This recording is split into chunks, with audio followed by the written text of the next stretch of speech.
ರಾಜ್ಯದಲ್ಲಿ ಹೆಚ್ಚಾಗ್ತಾ ಇದೆ ಆತ್ಮಹತ್ಯೆ ಪ್ರಕರಣಗಳ ಸಂಖ್ಯೆ. ಆರೋಗ್ಯ ಇಲಾಖೆಯಿಂದ ಒಂದು ಸ್ಫೋಟಕ ಸಂಗತಿ ಹೊರಬಿದ್ದಿದೆ. ಗಮನಿಸ್ತಾ ಇರೋ ಹಾಗೆ ಆತ್ಮಹತ್ಯೆ ಪ್ರಕರಣಗಳ ಸಂಖ್ಯೆ ಹೆಚ್ಚಾಗ್ತಾ ಇದೆ. ವರ್ಷದಲ್ಲಿ 1 ಲಕ್ಷಕ್ಕೂ ಹೆಚ್ಚು ಜನರಿಗೆ ಆತ್ಮಹತ್ಯೆಯ ಆಲೋಚನೆ ಬಂದಿದೆ. ಸಿಜೆ ರಾಯ್ ಆತ್ಮಹತ್ಯೆ ಬೆನ್ನಲ್ಲೇ ಸ್ಫೋಟಕ ಮಾಹಿತಿ ಬಯಲಾಗಿರೋದು. ಬೆಂಗಳೂರಲ್ಲಿ ಹೆಚ್ಚಾಗ್ತಾ ಇದೆ ಹಿಡನ್ ಡಿಪ್ರೆಷನ್ ಪ್ರಕರಣ. ನಿಮಾನ್ಸ್ನ ಟೆಲಿಮಾನಸ್ಗೆ ಕರೆ ಮಾಡ್ತಾ ಇದ್ದಾರೆ ಜನ, ತಮ್ಮ ಸಮಸ್ಯೆಯನ್ನ ಹೇಳ್ಕೊಳ್ತಾ ಇದ್ದಾರೆ. ಈ ಬಗ್ಗೆ ಆರೋಗ್ಯ ಇಲಾಖೆಯಿಂದಲೇ ಸ್ಫೋಟಕ ಮಾಹಿತಿ.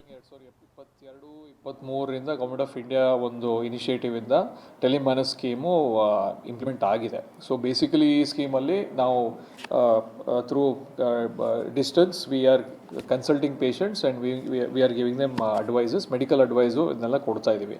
ಸೊ ಕರ್ನಾಟಕನೇ ಆ್ಯಕ್ಚುಲಿ ಫಸ್ಟ್ ಸ್ಟೇಟು ಇಡೀ ಕಂಟ್ರಿಯಲ್ಲಿ ಇದನ್ನು ಎಫೆಕ್ಟಿವ್ ಆಗಿ ಇಂಪ್ಲಿಮೆಂಟೇಷನ್ ಮಾಡ್ತಾ ಇರೋದು. ನಮ್ಮಲ್ಲಿ ನಿಮಾನ್ಸ್ ಮತ್ತು ಡಿಮಾನ್ಸ್ 2 ಸೆಲ್ಗಳನ್ನು ನಾವು ಆರಂಭಿಸಿದ್ದೀವಿ. 2 ಭಾಳ ಚೆನ್ನಾಗಿ ಆಪ್ರೇಟ್ ಆಗ್ತಾ ಇದೆ. ಕೆಲವೊಂದು ಸ್ಟೇಟಲ್ಲಿ 1 ಸೆಲ್ ಇದೆ, ಬಟ್ ಕೆಲವೊಂದು ಸ್ಟೇಟ್, ವೆರಿ ಫ್ಯೂ ಸ್ಟೇಟ್ಸಲ್ಲಿ 2 ಸೆಲ್ ಇದೆ. ನಮ್ಮ ಕರ್ನಾಟಕದಲ್ಲೂ 2 ಸೆಲ್ಗಳಾಗಿ ನಾವು ಆಪ್ರೇಟ್ ಮಾಡ್ತಾ ಇದ್ದೀವಿ. ಸೊ ಇದರಲ್ಲಿ 3 ಲೈನ್ ಆಫ್ ಡಾಕ್ಟರ್ಸನ್ನು ಮತ್ತು ಸೈಕಾಲಜಿಸ್ಟನ್ನು ನಾವು ಪ್ರೊವೈಡ್ ಮಾಡ್ತಾ ಇದ್ದೀವಿ. ಸಿಂಪಲ್ ಕೇಸಸ್ಸಿಗೆ ಜೂನಿಯರ್ ಸೈಕಾಲಜಿಸ್ಟು, ಇನ್ನೂ ಡಿಫಿಕಲ್ಟ್ ಕೇಸಸ್ಸಿಗೆ ಸೀನಿಯರ್ ಸೈಕಾಲಜಿಸ್ಟು, ಆಮೇಲೆ ಕಾಂಪ್ಲಿಕೇಟೆಡ್ ಕೇಸಸ್ಸು, ಬಿಗರ್ ಇಶ್ಯೂಸ್ ಇರುವಂಥದ್ದಲ್ಲಿ ನಾವು ಸೈಕ್ಯಾಟ್ರಿಸ್ಟ್ ಅವ್ರನ್ನ ಬಳಕೆ ಮಾಡ್ಕೊಳ್ತಾ ಇದ್ದೀವಿ. So 3 line of treatment is also we are providing. Video ಕಾಲ್ಗಳನ್ನು ಸಹಿತ ನಾಟ್ ಜಸ್ಟ್ ಫೋನ್ಸ್, ವಿಡಿಯೋ ಕಾಲ್ಸ್ಗಳನ್ನು ಸಹಿತ ಪ್ರೊವಿಷನ್ ಮಾಡ್ತಾ ಇದ್ದೀವಿ. ಈ ಪ್ರಿಸ್ಕ್ರಿಪ್ಷನ್ ಆಲ್ಸೋ ನಾವು ಕೊಡ್ತಾ ಇದ್ದೀವಿ. ಸೊ ಒಂದು ಕಾಂಪ್ರಿಹೆನ್ಸಿವ್ ವೇಸಲ್ಲಿ ಕರ್ನಾಟಕದಲ್ಲಿ ಈ ಟೆಲಿಮಾನಸ್ ಸ್ಕೀಮು ಇಂಪ್ಲಿಮೆಂಟ್ ನಾವು ಆಗ್ತಾ ಇದೆ. ನಮ್ಮ ರಾಜ್ಯ ಸರ್ಕಾರದಲ್ಲಿ